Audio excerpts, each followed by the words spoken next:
Hello, I'm Ali Moore and I'm here with the chair of the RACGP Council, Dr. Tim Coe, to talk all things corporate governance. Tim, welcome. Thank you, Ali. It's nice to be here. We've seen numerous examples of poor corporate governance causing real problems at the top of many of our big companies, but you're not a big company as such. You're a not-for-profit medical college. Why is governance so important to you? Yeah, well, we're more than just a not-for-profit. We're a member organisation, Ali, and having good governance that allows us to do what our members want and do what our members would want from their college is probably the most important thing. So we're looking at governance to improve what members can expect and ask from their college. And why now? You could argue if it ain't broke, don't fix it. Yeah, good question. Really, it's long overdue. It's been almost 50 years since we had our last major governance change in the college. There's an expectation that things are going to change over time, and things indeed have changed. So over the last 15 years, our membership's grown particularly. So we're now a 35,000 member organisation with a turnover in excess of $60 million. So it's overdue and it's timely.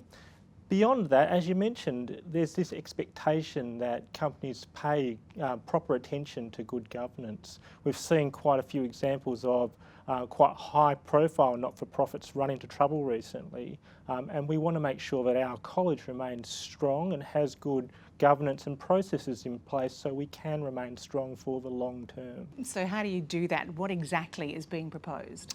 So we're proposing that we look at the decision making within the organisation and we split the decision making into clinical and professional decision making and regulatory and financial decision making.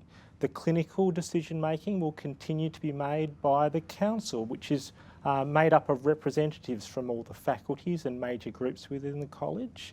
And the regulatory decision making, the financial and risk decision making will happen with a new board structure, which will still be drawn from a majority of GPs, but will also be chosen based on people's expertise. And that's important for guiding those risk and financial decisions and making sure that the college stays strong.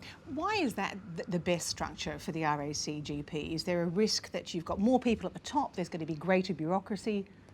I guess it comes back to making sure the right decisions are made by the right people. So, by way of example, at our last council meeting, we made a decision on the data structures to make sure our member records are right. Now, they're probably not decisions that are best made by representative GPs. They're probably best made by people who have expertise in systems management. By the same token, we made decisions on the educational programs that we're delivering for general practitioners. They're decisions that are best made by the GPs. So we're actually moving the decisions to really the bodies and groups that should be making them. So what's in it for members? Is it a question of greater efficiency? I think so, but also a stronger organisation that really can reflect their needs and their requests better. So the better governance means that the members will know exactly how and where to direct their concerns and their input for the organisation. So what's the process for the vote? So we're holding an EGM on the 30th of May.